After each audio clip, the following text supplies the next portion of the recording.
आलमपुर गांव। भीषण गर्मी, सूरज आसमान से आग बरसा रहा है।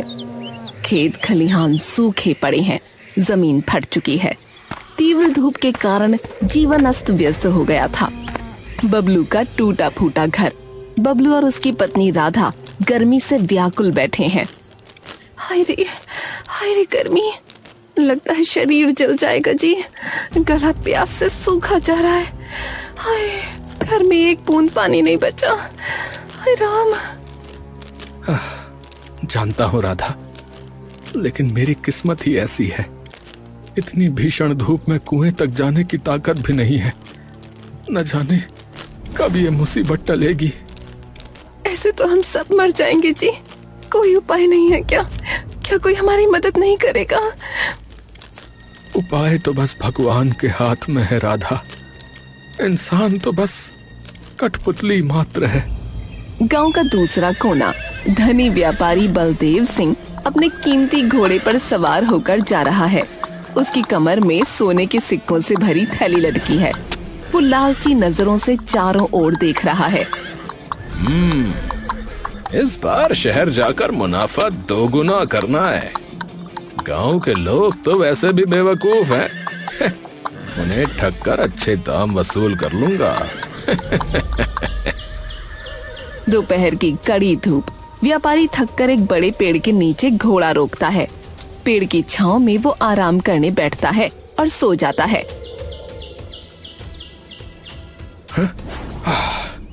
अरे ओहो, बहुत देर सो गया। अब शहर की ओर निकलना चाहिए।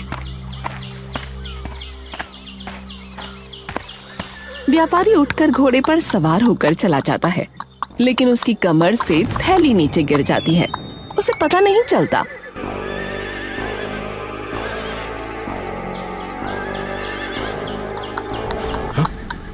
अरे मेरी थैली कहाँ गिर गई? जाकर देखता हूँ।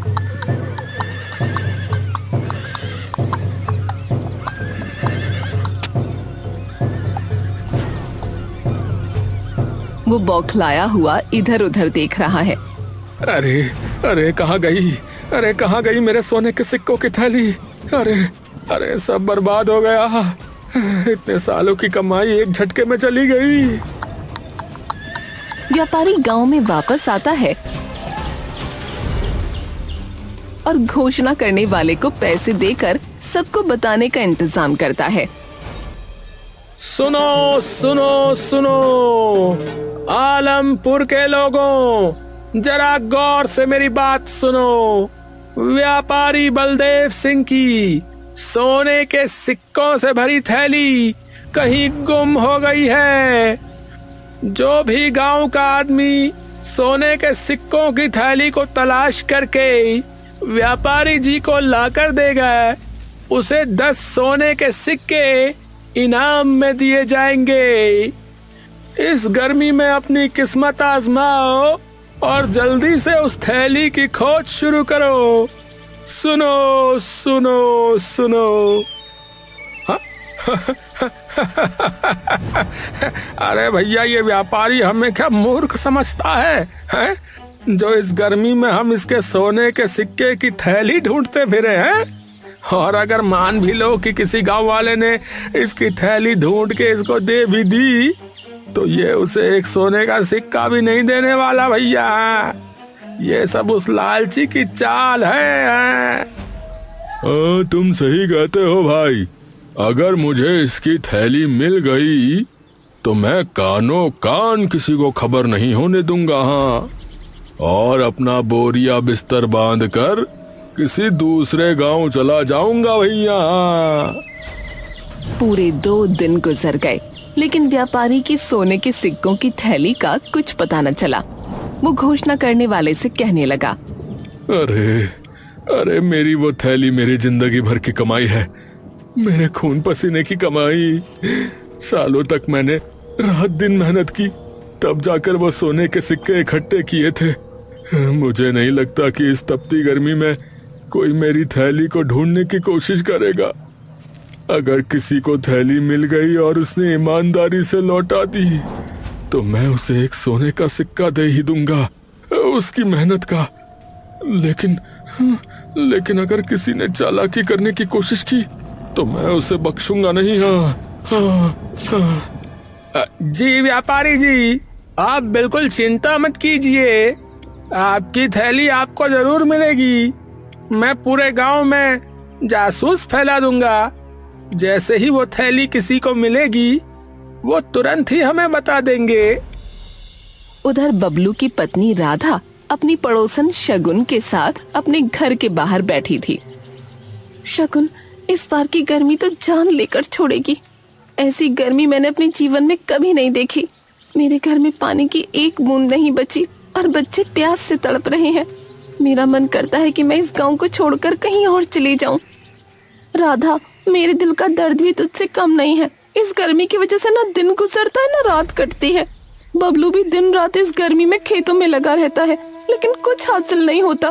बस घर का गुजारा ही हो पाता है। हाँ शगुन, सच कहा।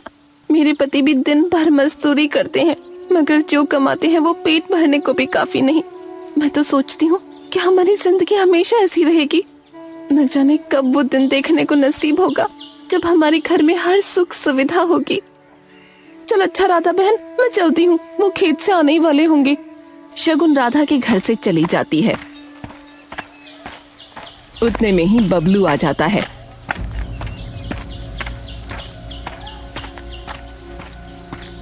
इस गर्मी ने मेरे सब्र का बांध तोड़ दिया है। हर दिन तुम्हें इस तपिश में खेतों में जलते देख मेरा दिल टुकड़ों में बंट जाता है। तुम्हारी मेहनत से बस 2 रोटी नसीब होती हैं। तुम अपनी मजदूरी के पैसे क्यों नहीं बढ़ा देते? तुम ठीक कहती हो राधा, मैं आज से अपनी मजदूरी के पैसे बढ़ा दूंगा।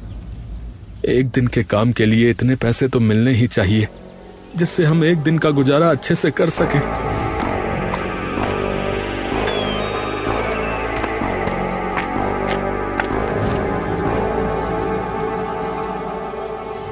अरे बबलू, अरे खेतों में पानी की सख्त आवश्यकता है। इस गर्मी ने सब कुछ सुखा दिया है रे। तुम तालाब से पानी लाकर मेरे खेतों को सींचो।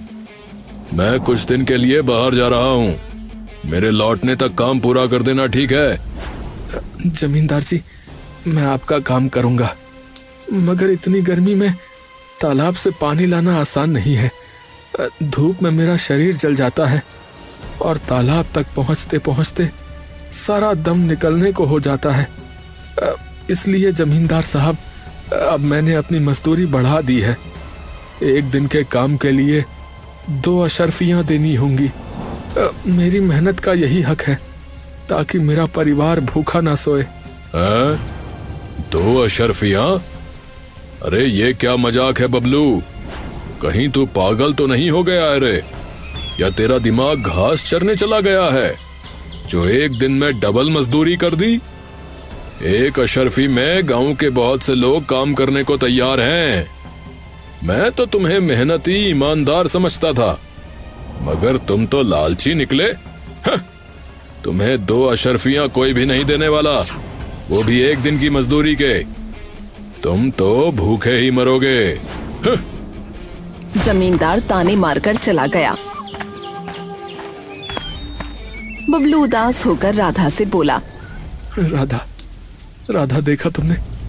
इस गर्मी में हमारा पसीना बहाना इनके लिए पानी से भी सस्ता है। जमींदार को मेरी मेहनत की कीमत सुनते ही गुस्सा आ गया। मैं दिन रात जलता हूं, फिर भी मेरी मेहनत का कोई मोल नहीं। कभी कभी लगता है इस गांव में मेरी ईमानदारी ही मेरी सबसे बड़ी कमजोरी है। बबलू, आपकी ईमानदारी कमजोरी नहीं, आपकी ताकत है। इस गर्मी में आपकी हालत देखकर मेरा मन टूट जाता है। आप बिल्कुल भी चिंता मत करें, मैं आपके साथ हूँ। राधा, तुम्हारा साथ ही मेरा हौसला है। अब से 2 अशर्फियां ही लूंगा, चाहे कोई काम कराए या ना कराए। इतना कहकर बबलू तपती धूप में काम की तलाश में निकल पड़ता है। रास्ते में कुएं के पास उसकी नजर एक चमकती थैली पर पड़ी। वो उसे उठाता है और देखता है कि उसमें सोने के सिक्के भरे हुए हैं। सिक्के देखकर बबलू का दिल जोर जोर से धड़कने लगा। वो फिर सोचने लगा, हाँ, अरे ये सिक्के किसकी जिंदगी की कमाई है? इस गर्मी में ऐसे खोने वाला कितना बेचैन होगा। अगर मैं इसे रख लूं तो शायद हमारी गरीबी मिट जाए, मगर मेरे मन का सुकून हमेशा के लिए चला जाएगा। ईमानदारी मेरा सबसे बड़ा गहना है और इसे मैं किसी भी कीमत पर नहीं बेचूंगा। मुझे ये थैली इसके मालिक तक पहुंचानी होगी। फिर बबलू सोने के सिक्कों से भरी थैली लेकर अपने घर पहुंचा। राधा देखती है कि बबलू कुछ परेशान है तो वो उससे पूछती है, क्या हुआ जी, अब तो काम ढूंढने गए थे ना, तो फिर इतनी जल्दी क्यों लौट आए? इस गर्मी ने तुम्हें और कमजोर कर दिया है या बात कुछ और है? मेरा दिल बेचैन हो रहा है, बताओ ना। राधा, गर्मी ने नहीं बल्कि मेरे मन ने मुझे बेचैन कर रखा है। रास्ते में मुझे ये सोने के सिक्कों से भरी थैली मिली है। ये किसी के जीवन भर की मेहनत की कमाई है। इसे खोने वाला इस तपिश में कितना रोया होगा, ये सोचकर मेरा दिल कांप रहा है। जिस किसी की भी ये थैली है, मैं उसे ये थैली लौटा दूंगा, वरना मेरी आत्मा मुझे कभी माफ नहीं करेगी। ये आप क्या कह रहे हैं जी? पाई हुई चीज भी कोई वापस करता है क्या? अरे ईश्वर ने ये सिक्के हमारी गरीबी को देख कर दिए हैं। ये सोने के सिक्के हमारी जिंदगी बदल देंगे और हमें इस गरीबी से छुटकारा मिल जाएगा। अब और नहीं जीना मुझे ऐसी जिंदगी को जिसमें हर चीज के लिए तरसना पड़ता है। लेकिन राधा, हम किसी दूसरे का धन कैसे रख सकते हैं? पता नहीं उस आदमी ने ये सोने के सिक्के किस काम के लिए रखे हों। क्या पता वो अपनी बेटी की शादी का सामान लेने जा रहा हो और ये सिक्के की थैली उसकी जेब से निकलकर गिर गई हो। कुछ भी हो सकता है, इसलिए मेरा दिल नहीं मानता कि मैं इन सिक्कों को अपने पास रख लूं। अगर तुम ये थैली उस आदमी को लौटाना चाहते हो तो लौटा दो, लेकिन मेरी एक शर्त है। अगर 7 दिन के अंदर तुम्हें पता चल जाता है कि ये सिक्के किसके हैं तो तुम उसे लौटा देना। अगर 7 दिन के अंदर पता नहीं चलता तो फिर इन सिक्कों पर हमारा अधिकार हो जाएगा। ठीक है राधा, मैं 7 दिन तक इंतजार करूंगा। अगर इन सिक्कों के मालिक का पता चल जाता है तो मैं ये सिक्के उसे लौटा दूंगा। अगर पता नहीं चला तो जैसा तुम चाहो इन सिक्कों का इस्तेमाल कर सकती हो। अपनी पत्नी के कहने पर बबलू 7 दिनों तक इंतजार करता है। उधर कोई भी गांव वाला व्यापारी की थैली तलाश करके उसके पास नहीं जाता। इससे व्यापारी बहुत परेशान होता है। फिर वो घोषणा करने वाले को बुलाता है और उससे कहता है, अरे ये क्या तमाशा है? क्या तुमने गांव में ढंग से घोषणा नहीं की? इस गर्मी में मेरी थैली क्यों नहीं कोई लौटाने आया? या किसी ने तलाश करने की कोशिश ही नहीं की? या फिर वो थैली किसी को मिल गई है और वो लौटाना नहीं चाहता? वो सोने के सिक्कों की थैली मुझे हर हाल में चाहिए। अगर वो थैली नहीं मिली तो मैं बर्बाद हो जाऊंगा। व्यापारी जी, मैंने तो इस तपिश में भी गांव के हर कोने में ढिंडोरा पीट दिया था। मैंने कहा था कि थैली लौटाने वाले को 10 सोने के सिक्के इनाम में मिलेंगे। अब तक तो किसी न किसी को आ जाना चाहिए था। तुम एक काम करो, इस बार दोबारा घोषणा करो और इस बार आधे सिक्के इनाम में देने की घोषणा कर दो।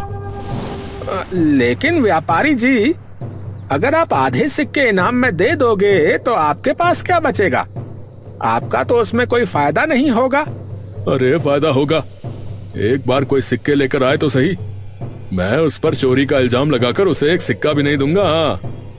व्यापारी जी, आपके शातिर दिमाग की जितनी तारीफ करें उतनी कम है और किसी को कुछ देना भी नहीं पड़ेगा।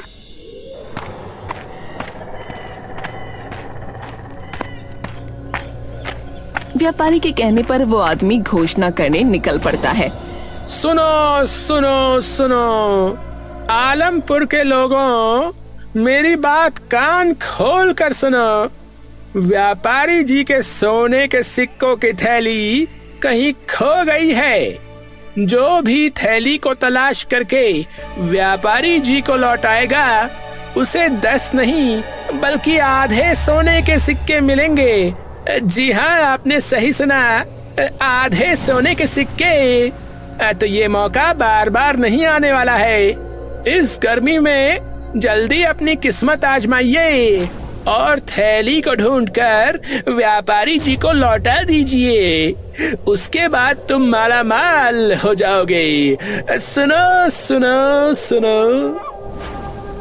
घोषणा करने वाले की आवाज बबलू के कानों तक भी पहुंच जाती है।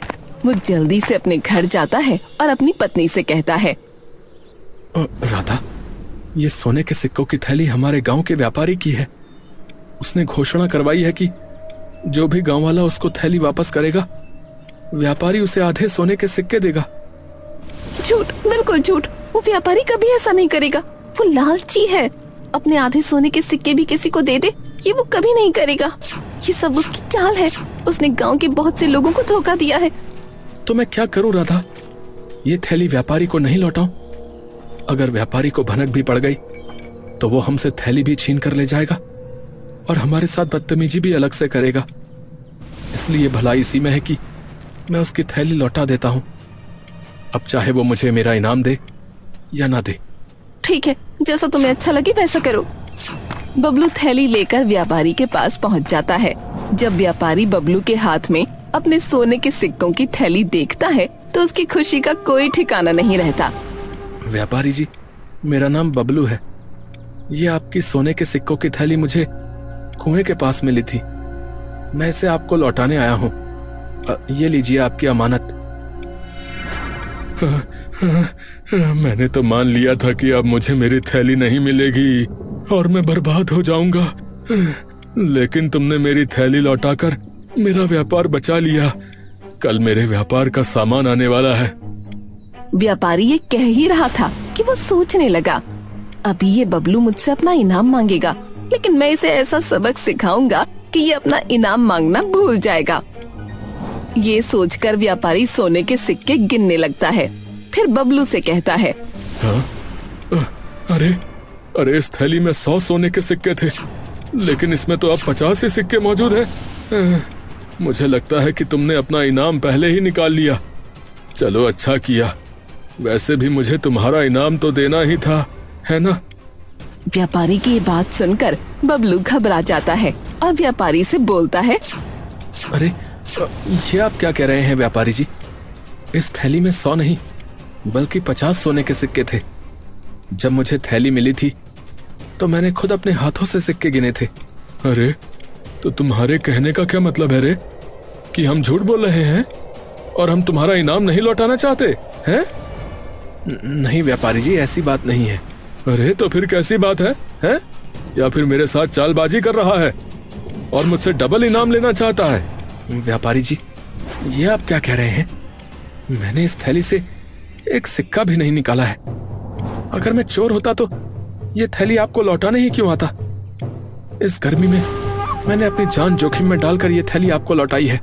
अरे मैं इस गांव का नामी व्यापारी हूँ, और तुम जानबूझकर मुझे बदनाम करने की कोशिश कर रहे हो।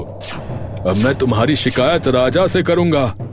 महाराज ही हम दोनों की समस्या का हल कर सकते हैं कि मैं झूठ बोल रहा हूँ या फिर तुम। व्यापारी बबलू को राजा के दरबार में लेकर जाता है और राजा से कहता है, महाराज, मेरे सोने के सिक्कों से भरी थैली खो गई थी। उस थैली में 100 सोने के सिक्के थे महाराज।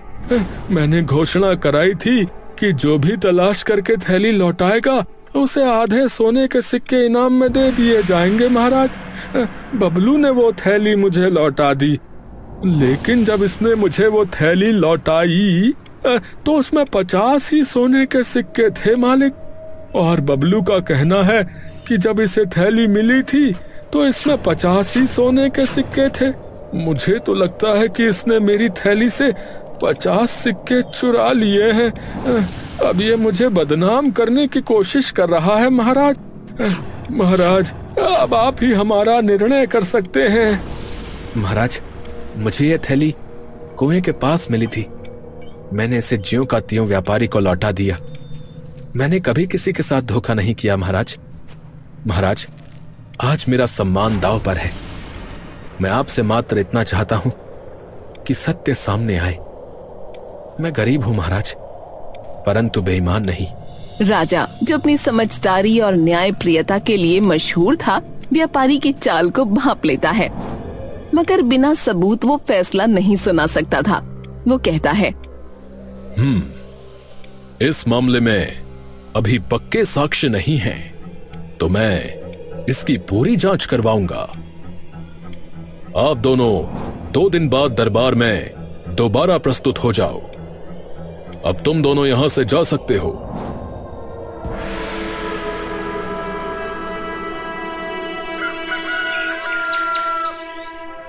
2 दिन बाद राजा दोनों को फिर बुलाता है और उन दोनों से कहता है, व्यापारी, तुमने कहा कि तुम्हारी थैली में 100 सोने के सिक्के थे, है ना? तो ये 50 सोने के सिक्कों वाली थैली तुम्हारी कैसे हो सकती है? तुम अपनी 100 सिक्कों वाली थैली को तलाश करो। और बबलू, ये 50 सोने के सिक्कों की थैली तुम अपने पास रखो। अगर 2 हफ्ते के भीतर इन सिक्कों का मालिक थैली लेने आता है तो तुम उसे लौटा देना, अन्यथा ये थैली तुम्हारी हो जाएगी। फिर तुम जैसा चाहो इसका प्रयोग कर सकते हो। राजा की बात सुनकर व्यापारी गुस्से से तिल मिलाता है, मगर वो कुछ भी नहीं कर सकता। वो अपने जाल में खुद ही फंस जाता है, इसलिए वो चुपचाप अपने घर लौट जाता है।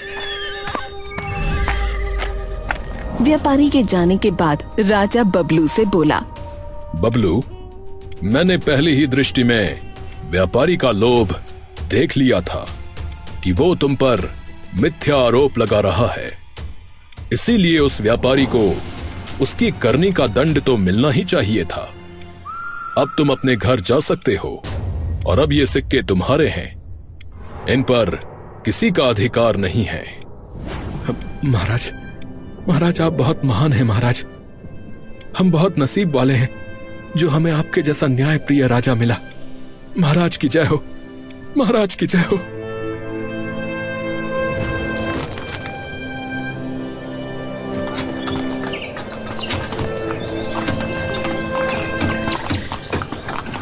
फिर वो अपनी पत्नी को सारी बातें बताता है कि किस तरह राजा ने उस लालची और धोखेबाज व्यापारी को सबक सिखाया। ये सुनकर राधा बहुत खुश हो जाती है। ये सब तुम्हारी सच्चाई और ईमानदारी का चमत्कार है। मुझे विश्वास ही नहीं हो रहा कि वो सिक्के राजा ने हमें दे दिए हैं और तुम्हारी ईमानदारी से खुश होकर इतना सारा धन भी दे दिया। लेकिन अब मैं चाहती हूँ कि तुम जमींदार के सिक्के वापस कर दो।